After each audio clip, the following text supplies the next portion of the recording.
Welcome back to my channel, y'all. And today is the best chicken Alfredo from scratch. Y'all, look at that. So good. Tender grilled chicken, a creamy Alfredo sauce from scratch, and fresh pasta by hand. Let's go. So I am starting out with 4 large boneless skinless chicken breasts, and I am just trimming off those weird little creepy pieces. And you can also use any type of a protein, but when you're making chicken Alfredo, use chicken. Some people will also use boneless skinless chicken thighs. I'm just not a big fan of them, but use whatever you like to use, your preference. I've also made this recipe with seafood, so shrimp Alfredo is a classic, but I've also used bay scallops, mussels, very interchangeable with your proteins, or you can have this with no protein at all. I'm telling you, when I show you this sauce recipe, it is so good you can eat it on a flip-flop, okay?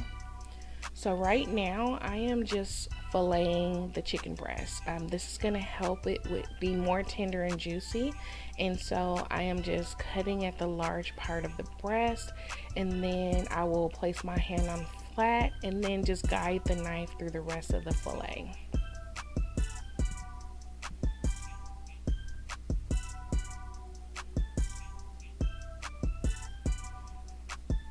Alright, and so I'm just adding a little bit of olive oil and smoked paprika. Oh, that is so good. I'll link a description to it in the box. But then I'm also adding 1 teaspoon of salt, a little bit of basil, and onion powder. So just give it a quick toss, and then I'm going to put it in the Ziploc, and I marinated that overnight, but at least an hour or 2, just to get that flavor in chicken. So there, I just tossed in a little bit of olive oil, and what I'm doing is adding 6 cloves of garlic, and this is on a very, very low heat. What I am just trying to do is caramelize the cloves and get a little bit of brown, and then I will pull those back out, and then I'll mince them up. So my spice blend for my sauce is a teaspoon of salt, a teaspoon of white ground pepper, and half a teaspoon of crushed pepper flakes. That's optional, but it just gives your sauce a little kick. Using yellow onion as well. 1 pack, 8 ounces of cream cheese, fresh ground pepper to taste. I will put in half of a stick of butter, 1 pint of heavy cream, and then I have a 3 cheese blend that I use, so asiago, and then gouda is so good, and then of course parmesan. Now this is just my basic cheese blend that I always use. You can use all parmesan or not, and then a cup of chicken broth. And I know you're thinking, Nika, what are you talking about? I had a bad experience where I had some chicken broth that was not expired, and I went to pour it into a dish and little creepy slimy clumps came out. So now when I open it up, I'll just go ahead and put it into a quick tray and put it in the freezer and throw them into Ziplocs. And I know that 6 cubes is the equivalent of 1 cup, and so just a bad experience, and it's more efficient for me and easy to pull out. So there you go. So I pulled out the garlic, and now I'm just going to toss in that half of a yellow onion, and I'm going to stir it up until they start to soften up. And you can use any type of onion, but I buy onions in bulk, so this is what I use, and it's a milder flavored onion. But shallots are really, really good. I usually use that, and purple onion is really good in this as well. So now I'm adding back in my minced garlic that I previously caramelized and stirred that up, and the smells coming from this pot, if you guys already know, that marriage of onion and garlic is so delicious. And I am just adding in a tablespoon of flour. And so this is just used as a thickening agent because, you know, thick thighs save lives, okay? But just cooking that out until you get rid of that flour taste. And then I am going to add in the chicken broth. But yeah, just keep stirring. You don't want to have that doughy taste to it.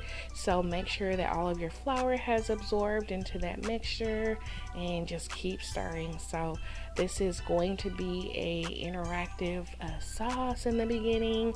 And you're burning calories. It's all about balance, right? But this is a delicious sauce, okay? So just adding in my spice blend. Again, keep stirring. You don't want any chunks in your sauce, so just keep going. And there I added in my cream cheese, and normally I will cut this into cubes. I don't know what I was thinking today, but just break that up, and again, keep stirring. You want your cream cheese to melt. You don't want to have big chunks of cream cheese in your sauce. I mean, you could if that's your preference, but I don't. I want to creamy, delicious sauce. So just again, stir, stir, stir. Now I'm adding in that fresh ground pepper. And I know you're thinking white pepper and black pepper, but trust me, it is so delicious. And again, this is the recipe that I use, and I just go for what I know.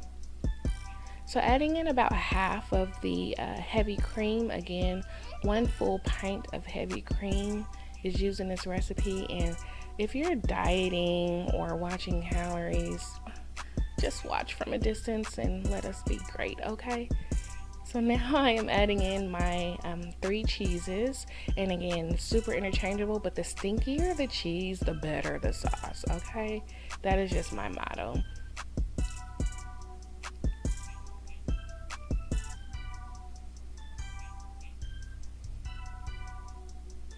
So I am adding in the rest of the heavy cream, and then I am just going to continue to stir because you want all of that cheese to melt and turn into a sauce. So reduce your heat as you're stirring, and then add in your half a stick of butter. And then I also added in 1 cup of water, and you're just going to continue to stir this up for just a few more seconds, and then again, reduce your heat again, and you want to get this on a low simmer. So as you can see, it's already getting creamy, and it'll continue to thicken up, and then you just cover it up and set it off to the side. And again, you can do this on low for about 15 minutes.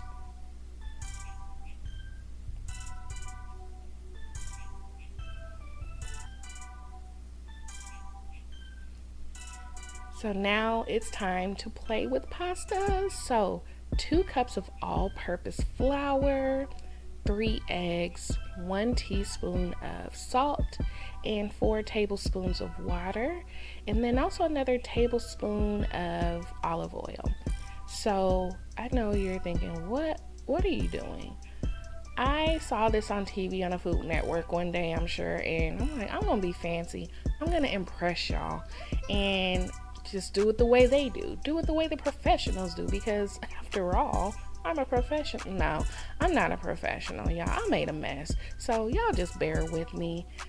I don't know. We're friends, aren't we? So here, I am making a mess, but I am just using my hands because you play with dough, and just mixing it all together. And then slowly incorporate your water. Don't do it all at once, just slowly. I didn't use all 4 tablespoons, but again, by using your hands, you're able to gauge the texture, and you just want the dough to come together. So once your dough has been kneaded and came together really well, I am just breaking up into smaller sections, and I am going to pull out my pasta maker. So this is a handy dandy manual pasta maker that I love. I got it from Amazon, and I will put that link in the description box. But this is an easy way to get fresh pasta within minutes. So just pat out a piece of dough, and you're just basically running it through the machine, and there's a little knob on the side, and it just flattens it out into sheets. And so with each pass, I turn the knob down another number, and it just gets flatter and creates a longer sheet. And so ultimately you want to have a thin enough sheet where it's not falling apart, but gets you to that fettuccine width. And so again, just keep passing and then adjusting your knob, and then there you go. It's going to be that simple and that easy. And let me just say this machine does come with a C-clamp that secures it to the table, but my work table doesn't allow for it to clamp to it, so you're gonna see me struggling here, but it's worth it because I love food, I love my family, and it's worth it. But y'all just bear with me, okay? So I just ran it on the opposite side with the fettuccine's grates, and toss it with some flour to keep it from sticking. Also, if you have not already, please click that subscribe button. And for those who already have, thank you so much for your support. I truly, truly appreciate you guys. So again, I am just running the remainder of my pasta sheets through the Alfredo side, and again, the struggle was real, but it's okay. I made it work, and I'm gonna have fresh pasta tonight.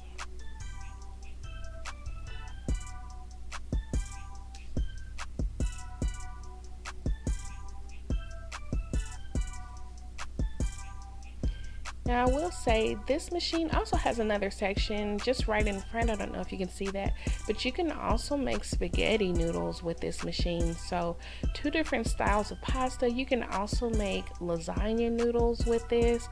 This machine is super versatile, super affordable. I mean, I feel like Amazon owns me, okay? I buy everything from Amazon, and yeah, fresh pasta in minutes. Easy to do as I'm showing you. Why not?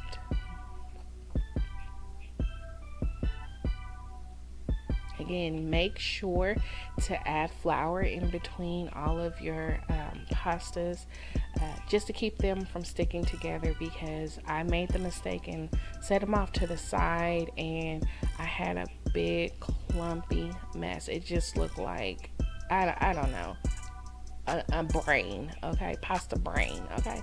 So make sure that in between you toss it with flour and separate it out, okay? This will make sure that you have those wonderful tender noodles, and the flour does not affect the taste of it at all, trust me.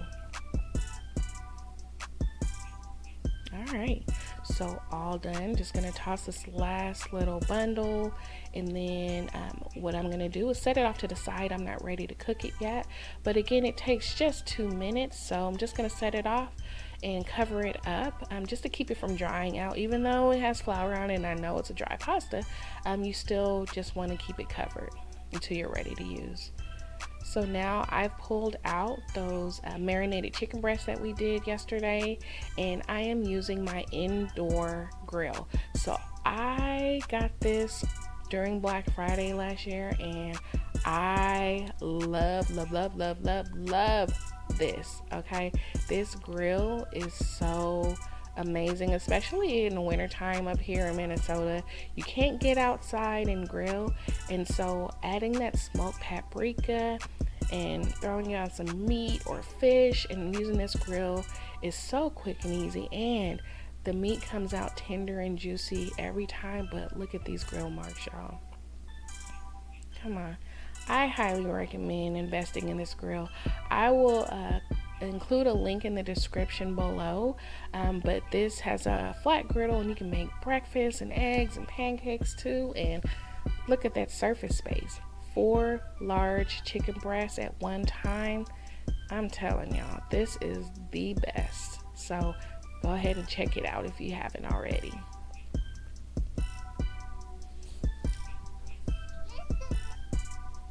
So I am just putting it in some foil, covering it up, and let those juices settle. And now I am just adding my pasta to a pot of boiling water, and I am just slowly dropping them in there individually as best as I can. Again, this is very fresh, and so it will have a tendency to clump together. And yeah, we just don't want clumpy noodles, okay? So be very careful and gentle with your pasta noodles.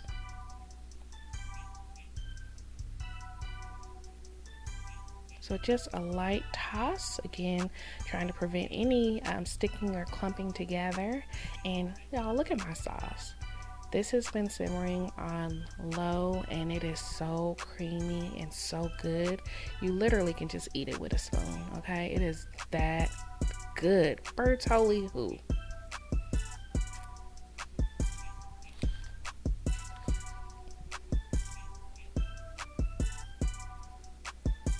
So one more quick toss on my pasta, and then it's already done, ready to go.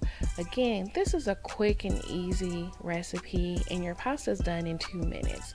So just take it out, let it drain, and oh my gosh, y'all, this dish, the tender, juicy grilled chicken to the creamy Alfredo sauce that you made from scratch, super easy. And don't forget about that fresh fettuccine pasta that you made by hand. This is a winner, okay? Thank y'all so much for watching. Please don't forget to hit that subscribe button so that you'll get notified when I post my next video. Also, don't forget to click that like button as well as subscribe if you have not already. For those who are new to my channel, welcome, welcome, welcome. I'll see you all next time in my next video. Thank you, and I'll see you then. Bye.